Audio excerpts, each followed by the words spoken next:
2014 में gas cylinder 400 रुपए हुआ करता था और उस पे इनके सभी नेता लोग सड़क पर उतर के गैस सिलेंडर सर पे रखकर छाती पीट कर बोल रहे थे, अरे महंगाई है, मर गए हमारे आम लोग। आज 1200 रुपए का है। सड़क भूल गए क्या? या वो सड़क ढह गई जिसमें तुमने वो 1200 रुपए का सिलेंडर बेचा? आज भी E20 का मिलावटी पेट्रोल का भाव 110 रुपया कर दिया है। गन्ने का रस 60 रुपए में पेट्रोल मिलता था, आज 110 रुपए में गन्ने का रस बेच रहे हैं। ये आके आपके सामने लाल किताब का वो ढंडोरा पीटेंगे, बोलेंगे हम कॉन्स्टिट्यूशन के रक्षक हैं। वो किताब गलती से खुल जाए तो पता चले वो खाली पन्ने हैं, बस नाम का कॉन्स्टिट्यूशन है। वो किताब भी उनकी तरह ही है, अंदर से खाली, सिर्फ बाहर से ढिंडोरा और ढोंग करने के लिए बहुत अच्छी है। श्री नितिन गडकरी जी ने बयान दिया था कि 2024 तक भारत की सारी सड़कें ये अमेरिका से बेहतर बना देंगे। एक तो मुझे समझ नहीं आता इनका ऑब्सेशन कि हम अमेरिका से बेहतर हो जाए। अमेरिका की असली हकीकत हालत देखेंगे तो बोलेंगे हमारा हिंदुस्तान, हमारा भारत ही बेहतर है। परंतु इन्होंने तो वादा कर दिया कि हम 2024 तक इतनी पक्की सड़कें बना देंगे, गांव-गांव में सड़कें खींच देंगे कि अमेरिका पीछे छूट जाएगा। तो हकीकत सुनते हैं। लखनऊ कानपुर एक्सप्रेसवे शुरू होने के 18 दिनों में ही 84 जगहों से ज्यादा उसमें धंस गया। 4,500 करोड़ से ज्यादा की लागत लगाई थी इन्होंने इस लखनऊ कानपुर एक्सप्रेस को बनाने में। और कहते हैं, मैं तो बस कह रहा हूं जो मैंने पढ़ा है, कि भाजपा के सांसद के भाई की कंपनी थी वो। अब जरा कोई सवाल उठाए इस बात पर, क्यों अब मीडिया में इस पे बात नहीं होती? क्यों कोई नहीं पूछता कि देश का सबसे महंगा और सबसे बेकार एक्सप्रेसवे भाजपा के नेता के भाई ने बनाया है? क्या वहां पर करप्शन की बू नहीं आती आपको? पब्लिक का पैसा अब नहीं लुटा क्या? साथियों, ये आपके लिए है सवाल करना। अब आप इनसे सवाल जरूर कीजिएगा कि कैसा बना है कानपुर लखनऊ का एक्सप्रेसवे। दूसरा, पूर्वांचल एक्सप्रेसवे, जिसकी सड़क 15 फीट धंस चुकी है जगह जगह पर, यह भी किसी से छिपा नहीं। बुंदेलखंड एक्सप्रेसवे, जिसके उद्घाटन के चंद 5 दिनों बाद ही भारी बारिश में वो भी जगह जगह से धंस गया। गंगा एक्सप्रेसवे, अप्रैल में उद्घाटन किया, जुलाई में 5 से 10 फीट जगह जगह वो भी धंस गया।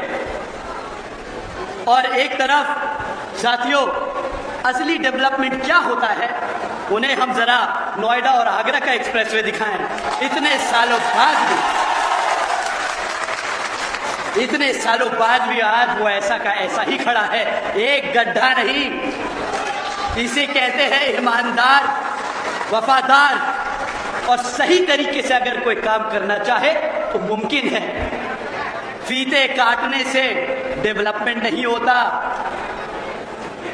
सही मायने से अगर शिद्दत हो तो नोएडा आगरा एक्सप्रेस से जाके दिखाएं इन्हें कोई।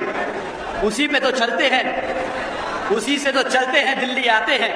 उन्हें क्या पता कि वो बनाया भी आदरणीय बहन कुमारी मायावती जी ने।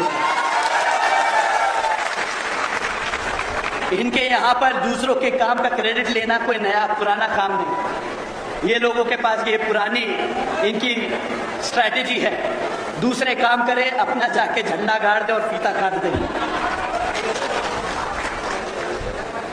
साथियों, तो डेवलपमेंट के नाम पे इन्होंने स्कूल बंद कर दिए, आपका पैसा सड़कों में लगा के उसे ढसा दिया, सरकारी अस्पताल जला दिए।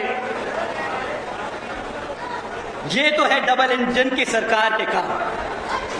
साथियों, ये तब हाल है जब सेंटर में भी भाजपा और यहां आपके प्रदेश में भी भाजपा। अब आप बताइए, इससे ज्यादा तेल पीने वाला इंजन कहां मिलेगा?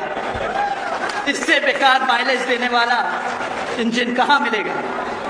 साथियों, इन्होंने कहा था डबल इंजन की सरकार लाएंगे और आपके सारे दुख दर्द खत्म कर देंगे, आपके लिए महंगाई खत्म कर देंगे। 2014 में भाजपा की सत्ता में आने से पहले उन्होंने नारा दिया कि बहुत हो गई महंगाई की मार, अब की बार भाजपा सरकार। हाँ, ये वादा हमारे सबके जहन में भर दिया। 2014 में गैस सिलेंडर 400 रुपए हुआ करता था और उस पे इनके सभी नेता लोग सड़क पर उतर के गैस सिलेंडर सर पे रखकर छाती पीट कर बोल रहे थे, अरे महंगाई है, मर गए हमारे आम लोग। आज 1200 रुपए का है। सड़क भूल गए क्या, या वो सड़क ढह गई जिसमें तुमने वो 1200 रुपए का सिलेंडर बेचा? 60 रुपए का पेट्रोल बहुत महंगा हो गया था इन सब के लिए। 60 रुपए का पेट्रोल, गाड़ी चलाना बंद कर दी। अरे बोला कि इतना महंगा पेट्रोल है, अर्थव्यवस्था बिगड़ जाएगी। और आज जिसका पेट्रोलियम मंत्रालय ही नहीं है, वो ही जाके कागजों पे साइन करके बोल रहा है मैंने E100 ले आया, आज आपको मिलावटी तेल मिलेगा। आज भी E20 का मिलावटी पेट्रोल का तेल, पेट्रोल का भाव 110 रुपया कर दिया है। गन्ने का रस 60 रुपए में पेट्रोल मिलता था, आज 110 रुपए में गन्ने का रस बेच रहे हैं। मैंने बहुत लोगों को देखा गन्ने के स्टैंड के बाहर जाके खड़े होके बोलते हैं, हाँ अम्मा मैंने तेल को भरवा लिया है, घर पे लोग आए हैं, उनके लिए भी थोड़ा सा कैन से ही निकाल लूंगा, गाड़ी के पेट्रोल के टैंक से ही निकाल लूंगा। ये तो हाल है इनका। साथियों, तीसरा बड़ा महंगाई का मुद्दा इन्होंने बहुत ज्यादा जोर शोर से पीट के बोला कि डॉलर बहुत महंगा हो रहा है, 60 रुपए का डॉलर है। मंच के ऊपर जाके इन्होंने वो कोई ऐसा मौका नहीं छोड़ा जहां पर बोला कि अरे मैं मुख्यमंत्री रहा हूं, मुझे मालूम है कि अर्थव्यवस्था कैसे चलती है। इन्होंने रुपया डुबोया क्योंकि करप्शन है, इनसे अर्थव्यवस्था नहीं संभली। मैं आप सबसे पूछना चाहूंगा कि आज रुपये का भाव क्या है, जरा बताइए, क्या है आज रुपये का भाव? 98। जब तक आपने 98 बोला वो 100 पार कर चुका होगा। परंतु इनके कैबिनेट में बैठे मिनिस्टर, जब इनसे सवाल किया जाता है कि भाई आपका डॉलर 100 रुपए पार करता दिख रहा है, तो बोलते हैं कि इट्स जस्ट अ नंबर, 100 रुपया एक नंबर ही तो है। तो भाई आज से 16 साल पहले जब आप ही की पार्टी 60 रुपए के लिए इतना ढंढोरा पीट रही थी, तब it was not just number, तब तो आपको अर्थव्यवस्था याद आ रही थी। अब आपकी अर्थव्यवस्था किधर है? अब आपका फॉरेन पॉलिसी, आपका फाइनेंशियल डिसिप्लिन किधर है? इन सब का सवाल आप लोगों को पूछना होगा।